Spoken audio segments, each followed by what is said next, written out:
at the Manchester International Festival, I've just bumped into Elton Darlo. Yeah. Hello, sir. Hello, sir. Couldn't help but notice Yeah. you are sketching in a book. Yeah, I do a lot of sketching, impressions that impress me on the street. And I love sketching because it's very, very therapeutic. And it's very personal because you're sketching what appeals to you. You know, what you see there and then. You know, like Pizarro, post-impression that the French painters did. You know, like Cézanne and Pizarro and Van Gogh and people like that. Who was my inspiration, Van Gogh, because of his colour. And of course he had a very sad life, but I do art every single day. I've been doing it for years. I do sketchbooks of A to 4, this A to 3. I get people, you know, as I see them. I do a lot of homeless because they're disenfranchised, of course, and it's sad. And so when I do them, I feel that I'm going into their souls and their minds and searching what's in them, finding out if I can get that on my sketch, you know, so that I can give them some happiness. So a chap did a book for me called Cardboard City, and it's just one book, but it was great because it had my artwork in there. So I really was impressed by that. So every day I come out, I take my book with me. I love sketching different things, like I'm doing tonight, because I've just been doing something else. I've just been doing some musicians on the street. So that, I think there was man and daughter, to be honest. What draws you to the street and to homeless people? Well, I was homeless myself, so I know what it's like to be homeless. And I became an artist not long after my mum died. I was always doing art as a child, though. I was always sketching. But it became more condensed because of a very, very heavy loss when I lost my mother. So it sort of got, like, it was comfort, like you sort of get comfort eating. This is comfort art for me, you know. And every time I went out, it took me somewhere else. So as soon as I started sketching somebody or something, like this chap in Blackpool, he's not been well. So he's in Cleveland, sitting there, and I know his brother actually. So I said, do you mind if I sketch you? And he said, no. So I did a rough sketch, and what I do a rough sketch, take it home and then start working on it. So I've got to go back one day and show him that. I'm sure he'll like it. So that's like, say, one, and then I have sort of different views, which is sort of two ladies in waving to a ship in Fleetwood. These are two statues actually, which impressed me because of the emotion there and the pain of seeing their loved ones go away. They may not see them.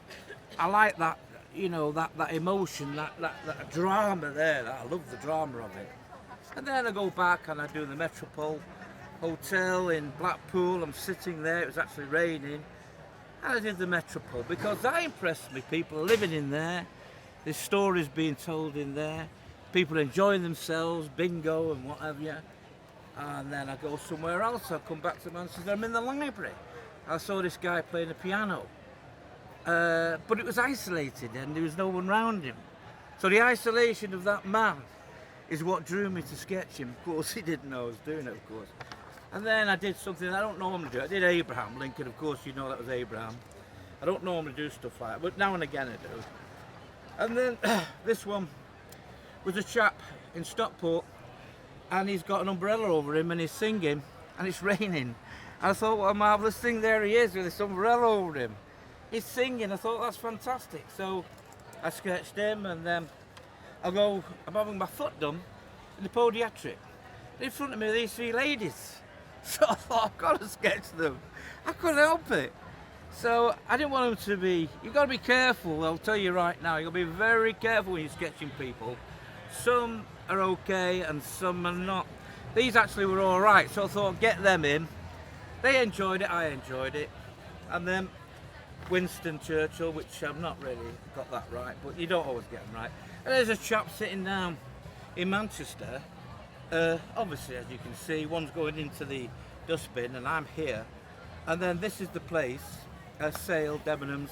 He's giving him a few quid. And that to me epitomises Manchester's sadness. That side, it's not all like that, of course. but that's a side that I see a lot. So I sketched that a lot because that's what I saw yesterday. So that's what I sketched in front of me. It's not something out of my imagination. There's this chap on the bus, he's about 40 stone. And I'm not kidding you. Oh, goodness. He couldn't hardly get on. He got on with one of those, what do we call it, buggies. And he's huge. So I thought, wow, I've not quite finished that yet. But he was looking that way and I'm sketching that way. So I put that on actually, that was me put on, but it needs to be finished a bit more. And then this was the gay area yesterday. And what impressed me was accommodation, and there's a homeless man. So I couldn't stop laughing. I mean, I'm not laughing on him, it's just and then they've got this, Manchester's welcome to the gay scene, and then the colour and everything. So that attracted me, that scene. And then this has attracted me, the new union, with a canal there. This needs a bit more work on it. So what I'm doing is I'm showing you the different scenes that attract me, that impress me. And this was today, so I'm in Nero looking out, and there's all the Spice Boys all flopping all over the place. And there are these people who are sitting around, and people sitting in. And so I look at that as sad, but in a way eventful, because there is a lot of that about. And to see it upsets me really, because I don't like to see guys like that. I don't like to see anybody like that. I mean, I know people have a drink, but this is something entirely different. So, you call them the Spice Boys? Yeah, I call it the Spice Boys. Yeah, well, that's mine. But this is what I felt as a father and daughter. She's a magnificent violinist, and he's a magnificent guitarist. So I thought I've got to get them in, and so in my imagination, I invented a little crowd there. You know, I always put something in there. I put a lot of disability in there, in wheelchairs and stuff like that. And then, of course, I came here and I started that. And I thought that would finish the day off.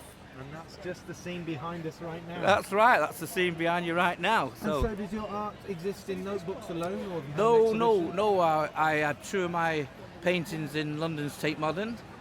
Yeah, no, yeah. When was that? 2010.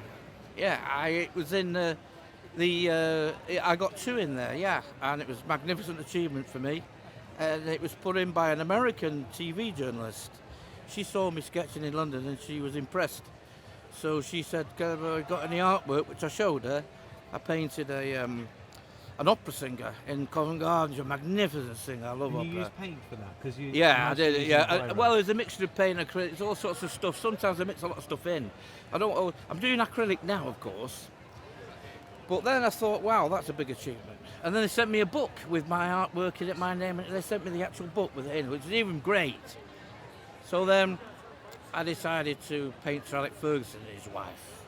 So I painted Sir Alex Ferguson and his wife, and he sent me a lovely letter, because no one ever painted him and his wife. They've only painted him. All the big artists just paint him, so I thought, no, she deserves to go in. So she went in, and I looked a great letter. And then I painted Prince Charles and Princess Anne. And the Queen sent me a lovely, beautiful letter. Yeah, she sent me a lovely letter. And then I've just painted the Prime Minister in 10 Downing Street. She's just sent me a beautiful letter. And the painting that I did, I've given to my sister, but the actual art that I did in the sketch I sent to the Prime Minister, and what I did is, I sketched her as she's actually signing, and I put curtains at the side, and I put a note in saying, "Dear Prime Minister, the curtain is now closing on Europe." And she loved it. I got a lovely letter. So I got all them letters, Tate Modern artist. How did you get yourself off the street? Well, it was a mixture of stuff. I just got a little bit lucky, I think. I wasn't well. I can't quite remember how that happened. It was, a street evangelist helped me. He wasn't actually evangelising me, but he was actually talking positive about my situation. And I was staying in a hostel, and then I got to a agent, and then he got me in a little house, little rented. Wasn't very good. Moved about a bit after that. But through him, he was talking to me about Jesus Christ, evangelism eventually, and then I told him my faith, and then I just was unlucky that I was homeless, and things had gone wrong, which can happen to anybody. That's why I do a lot of sketching of homeless. Be amazed how many people, ex-SAS men, ex-commandos, ex-this, ex-that, teachers, one a doctor, I was in Brighton actually, on the Pebble Beach there, with a guy who just lost 2 houses. And he was on Brighton Beach, and he invited me over to sketch the scene, which I did. And the council came and said, "You've got to get off this beach." This was a very educated man. He said, I'm not getting off the beach. So what he did the most amazing thing I've ever known. Very nice guy, this guy.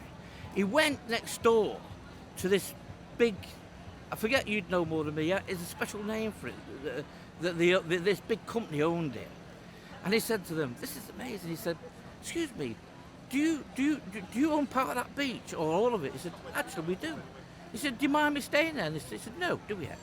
So he beat the council, stayed there. I thought that was magnificent. So I sketched it. So those sort of stories always stay in my mind. You know, people who are down and bad luck and they're not out here tonight, they're not drinking. I have nothing against people who have good luck or been educated or have had better luck than I have, you know. But I'm not against them, you know. Good luck to them. What's next for you? Well, I'm painting. When the bomb came in Manchester, because I'm a street artist, I was already sketching the area, so I did 54 sketches of that period.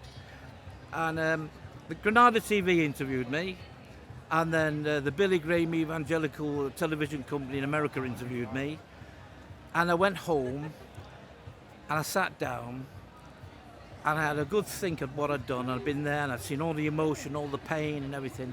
So I thought, you know something, I have bought 22 canvases, and I'm on my 10th canvas, and I'm painting out of all my sketches. 22 and 22 died. So a friend of mine is going to frame them all, and then we're going to see where we go with them from there on in. And that's what I feel I should do from here on in. It's with the gods.